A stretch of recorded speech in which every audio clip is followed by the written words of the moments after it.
Welcome to Freaked Out with your co-hosts, Liz and Landon. What's up, everybody?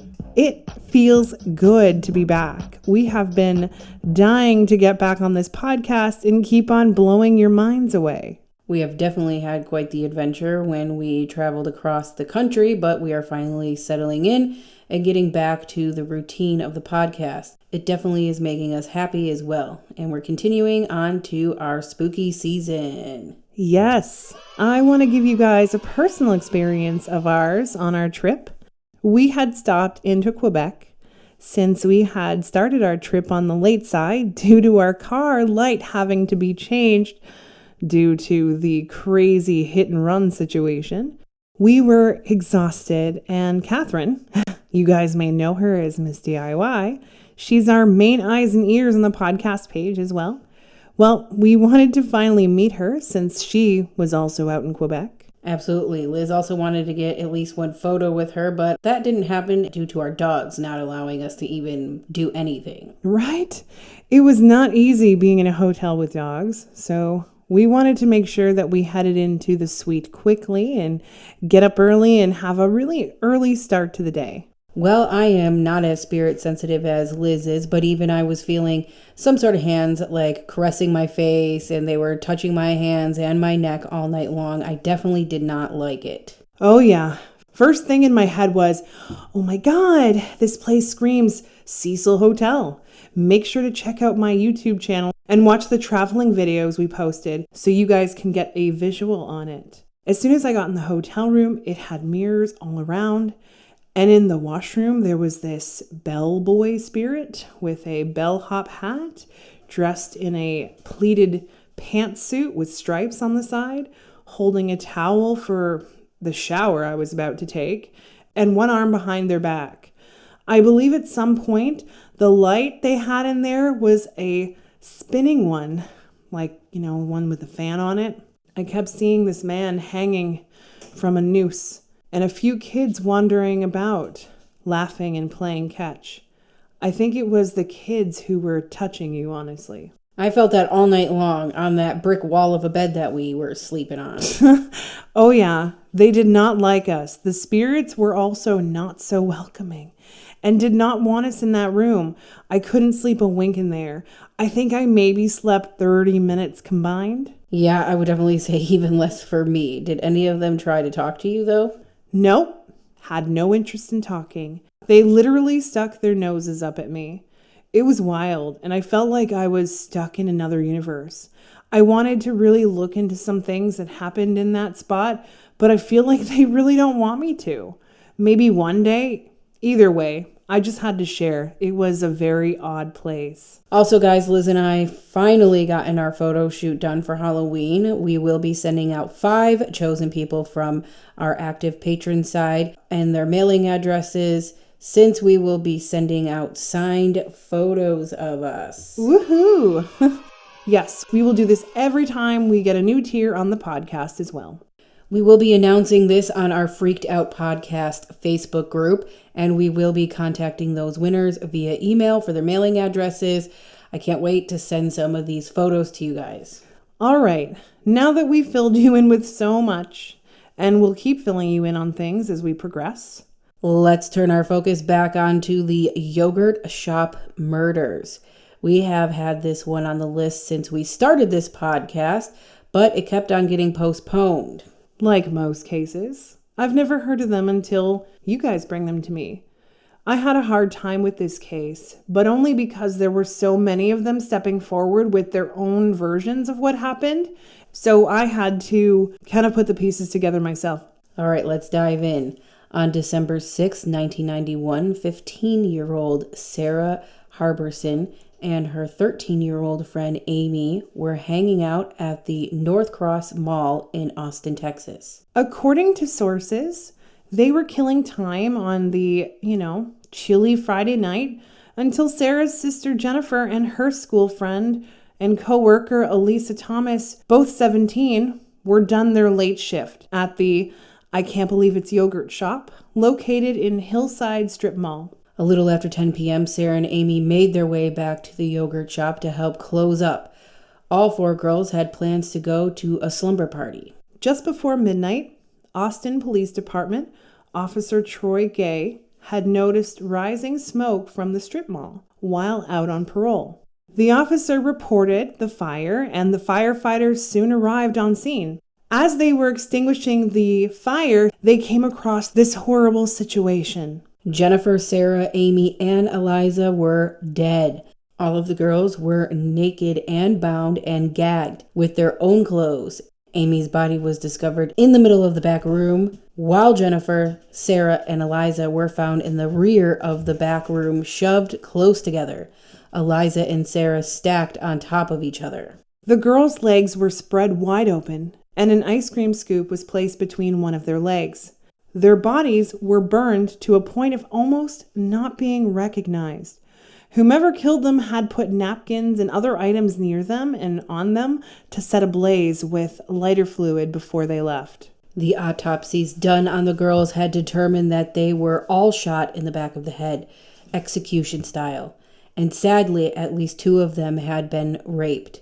The authorities also informed the media that 2 guns had been used to commit the murders, suggesting that there may have been at least 2 perpetrators. The yogurt shop management and police investigators determined there was approximately $540 missing from the store.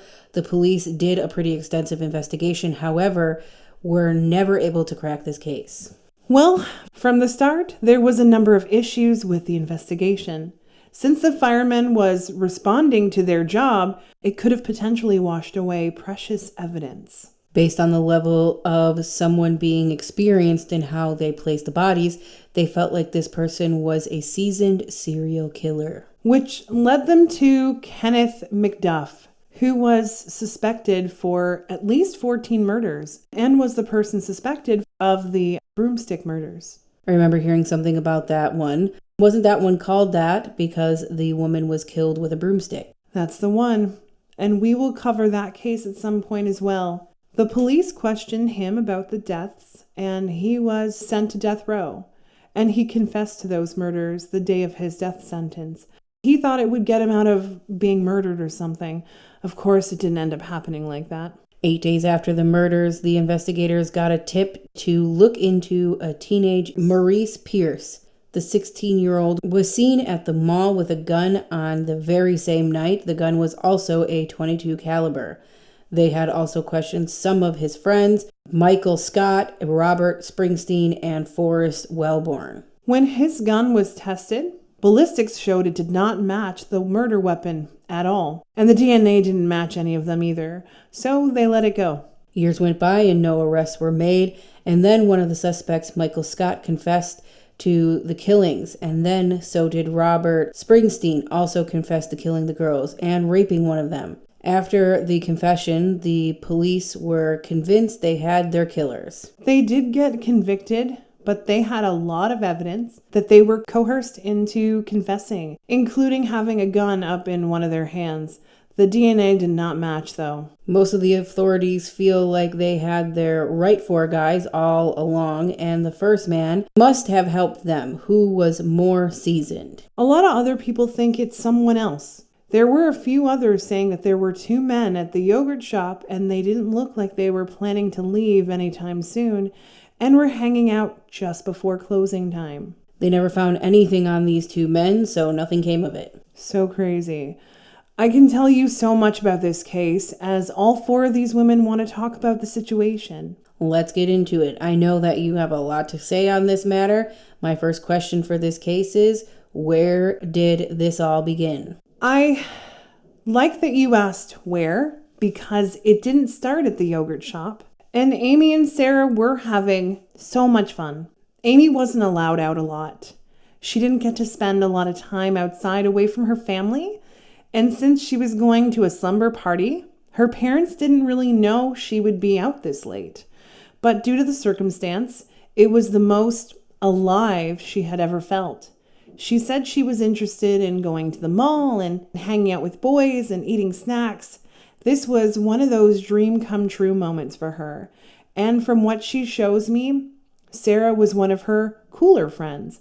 And they both liked talking about boys and clothes. And she shows me that there were a lot of her other friends that were still a little bit young to go places and do things, so it was always nice for her to hang out with Sarah. She had a very cool attitude, and boys flocked to her constantly. She was so happy, and she felt like an adult for the first time. She sounds like she was having one of those moments in her life that you start to find yourself. She really was, and from what Sarah shows me, they were possibly eyeballing these cute boys trying to find the possibilities of what could come of the night.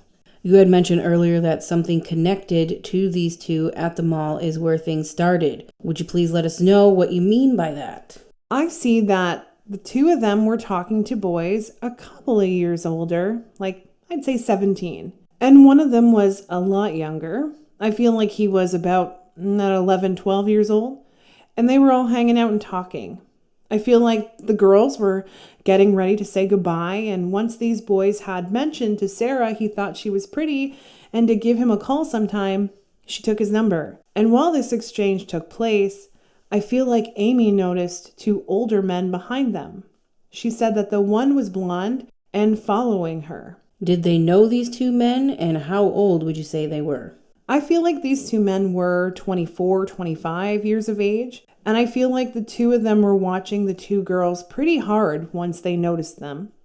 I also feel like the girls had informed these boys that they exchanged numbers with of their plans for the night. And I feel like these men overheard what was going on. Were there any others involved? I think so, but we will talk about that part later. Were any of them connected to any of the suspects? No, but I feel like they did see each other at the mall.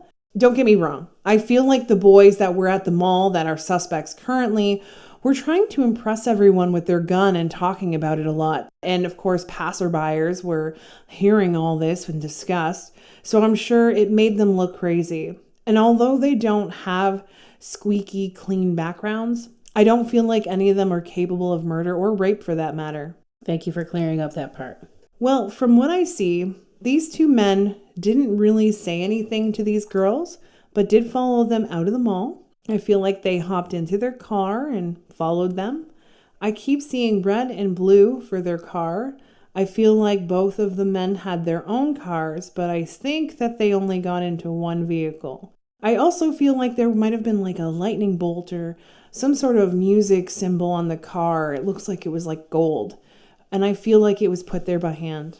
Did these men talk to the girls at this point? No, but from what Amy shows me, she had seen the blonde one looking at her, and she did feel pretty and was getting attention from other guys, so it didn't really bother her too much. Was there any interactions between them at all before getting to the yogurt shop? Sarah shows me that they had said something as they got out of their car that was something along the lines of, "Wow, if I knew that there were so many pretty girls here, we would have come sooner." Yeah, they definitely sound like creepers. Oh yeah, I hear their thoughts. I feel like they were planning on raping every last one of them. What happened next? Looks like Amy and Sarah had sat down at a table and had a drink. And I believe the other two had told them to do this while they go back and clean up and keep an eye on the rest of the customers. And I feel like this is when these two men came in and had a seat, and they started to hit on them. I see that they were pretty aggressive as well. In what way were they aggressive? I feel like they were inviting the girls to hang out and party after work, and the girls told them that they weren't going to be able to make it since they already had plans. I feel like the men, of course, were not interested in the word no, and I feel like they kept pushing and pushing the situation.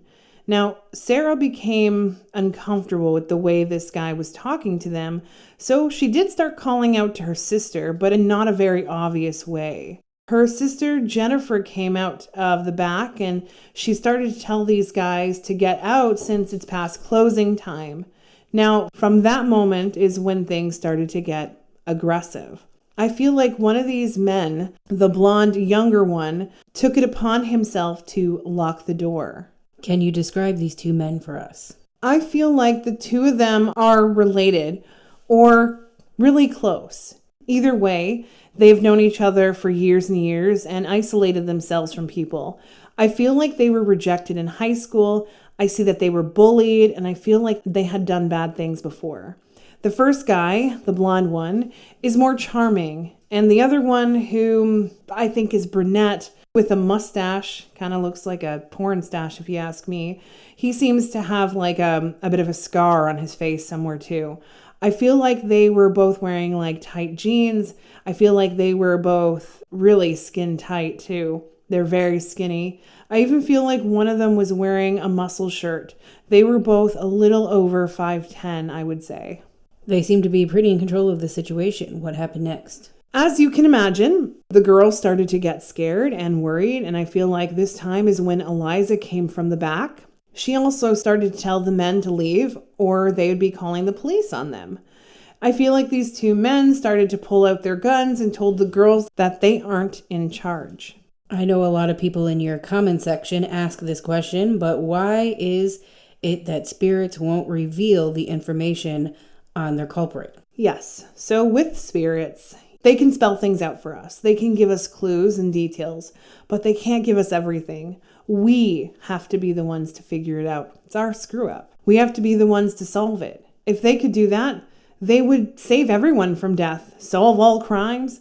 But sometimes, especially when the person is dead, they can give more details. But in this case, all I know is that one of them was called Billy, the other one Rich or Rick. But that's only because when the girls tell me their stories and quote them, they will show me the names that they called each other. If I could give the names and details of where these people are and exactly where to find the bodies, then oh my God, that would be amazing. I mean, but who knows? At some point I may be able to, if I keep on. I would love to be able to do that, and I will work my ass off to get there. Thank you for answering that question. We understand it is a puzzle. Even with the living world, we don't get all the answers most of the time, and we have to figure it out. That's a very good point. Once Eliza came out, I feel like she was also trying hard to keep the other girls behind her. I see she was more protective and didn't want anyone to get hurt. She started to use her brain instead of acting out of fear and started to reason with them, saying that the kids don't work here and that they should let go of Amy and Sarah. And this blonde guy said something along the lines of, well, they're the reasons we came here in the first place. Do we know if they're from Texas? Definitely not. I don't feel like they're from Texas at all. I feel like they were driving by. I feel like they mostly spend time in Florida, but they do travel all over the place when they get bored or, assault enough people in it. So there was no robbery motive in this situation at all? No. Amy and Sarah were the ones that caught these creepy pedophiles' eyes, and their focus was on them more than anything else. Everything happened within a 90-minute window. So what happened next? I feel like it didn't take long before these men were telling all four girls that they were going to play some sort of sick game. And the more you listen, the longer you get to live. I keep seeing Jennifer and Eliza both were trying to get these guys to focus more so on them than the younger girls. And I keep seeing that it just egged them on. I keep seeing that Eliza was the most outspoken and used as the example of what not to do. I see that he told her to take off all her clothes. I see that she fought them to the highest degree and screamed. So the blonde man, Billy, took her clothes off for her and started to touch her private parts. I feel like she bit him, and I feel like he smacked her in the face with the gun. I feel like she was hunched over and he shot her in the back of the head. I feel like he muffled the sound some. However, I do feel like the other three girls were shocked and scared and stopped fighting these men. Poor Eliza, all she was doing was just trying to stop someone from hurting her. And since she wasn't submissive, in doing so, she lost her life. I can't even imagine how the other girls were feeling in that moment and watching all of this unfold. Oh, for sure. Amy was crying the entire time and trying so hard to keep it together, but she was weeping uncontrollably. And I feel like it just made them notice her more. I keep seeing that these men told all three of these girls to take their clothes off. I keep seeing them sitting there naked, and these men started to bind them. I feel like these pigs were making some sort of statement about each one of their body parts. But something made me feel like their attention was on Amy, Due to her age, I feel like both men decided to rape her, and I feel like she was crying the entire time and telling them to get off of her, and this Rick guy shot her in the back of the head next. I feel like while this was all happening, they moved on to Sarah, and I feel like Jennifer was telling them to leave her sister alone. And since it was interrupting them with what they were doing and trying to do, I feel like they just ended up shooting Jennifer next. I keep seeing that Sarah had to watch all of this happen, even dragging the bodies on top of each other. I don't believe it was any sort of ritual, but I feel like they had done this to tell Sarah to behave or she was next. I see that Sarah closed her eyes and ignored everything else that was going on around her. I see they kept her alive the longest. They had raped her as well, and from the sounds of it, they told her what they wanted to do next. They took a little cash so that they could have a nice load of drugs, and I see that Sarah watched them run around the store looking for flammable items. I also feel like Sarah sat down and didn't say much at all. She was stunned and shocked, of course, and she watched them do it all. And from what she shows me, this Billy guy came over to talk to her and said something along the lines of, "Thanks for being so kind and nice and helpful and very pretty. I don't want to kill you, but we have to, or people would know what we had done, and no one can know that." I feel like she asked him something like why, or to the effect of why he had done this. I mean, yeah, it's really a good question, but something we all would like to know. From what she shows me, he lit a cigarette and said to her, "My family is fucked up." And that was it. And he took the gun and shot her in the back of the head like nothing. With that cigarette, that's what set the fire on his side of the shop. And I believe the other guy used a lighter, and I see that he had already started to douse everything before they killed Sarah. I also feel like there was a third man as well, but I don't feel like he came into the shop. I just feel like he was an accomplice outside and perhaps informed them of the police coming. Before these girls really got to start, they got taken away from having the life that they deserved. Is there anything else that they would like to tell us? I mean, just more so that they miss their family, friends, and how much life has changed.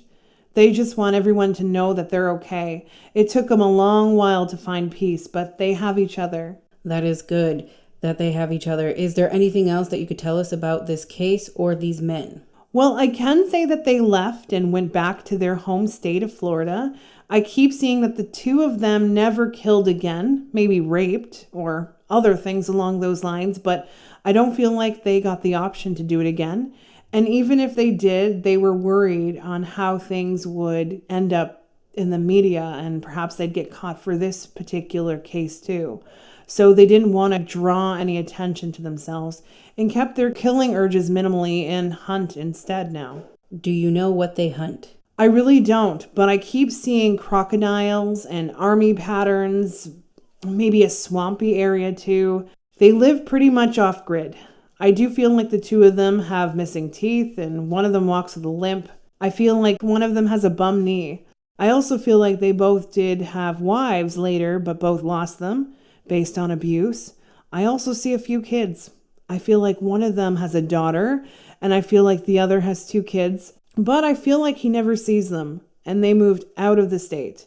Could be two sons, but the daughter seems to be the Billy guy's kid, and he often sees her, and she's about 10, and he's never hurt her, but he's not a good dad or good role model.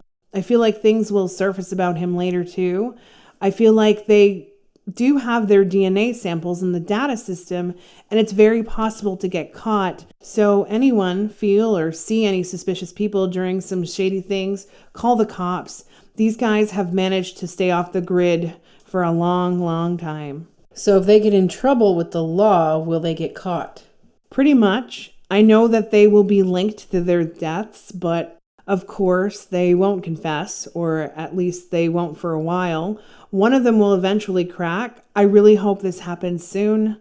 I'm not 100% sure if it will or won't ever happen, but this is what needs to happen in order for them to be caught. And I feel like even with that, there will be a lot of issues with the case that they will have a hard time convicting them. I even feel like one of the accused will also come out of the woodworks talking about how things for him have been hard in his life and blame the police for it. It will be a shit show. And I also feel like a movie will be made of this whole situation too. Whoa, that is a lot of information, but also not surprising when it comes to this case. I feel like it will get solved eventually, and something just feels like it's going to happen. I think it will happen. Thank you for helping provide details of this case, and thanks to the girls Eliza, Amy, Jennifer, and Sarah.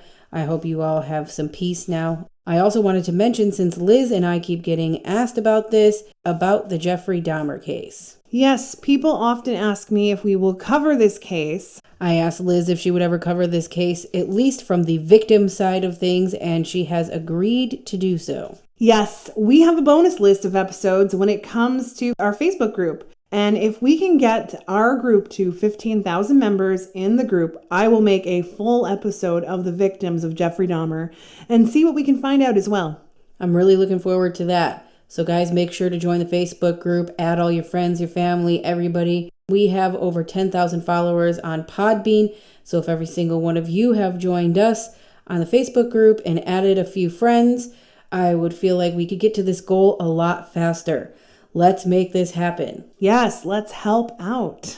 Next week, guys, we will be covering the case of Beth Chapman. For those of you who don't know who she is, that is Dog the Bounty Hunter's wife. Yes, I am so excited to cover this case. It has been something we've wanted to cover for a while, and we've actually had our own little personal connection to it. So we'll give you guys all the details next week on the exclusive side. Absolutely, guys. Sounds like it's going to be a good one. Hope you guys are enjoying the spooky season. And remember, guys, until next time, stay freaked out.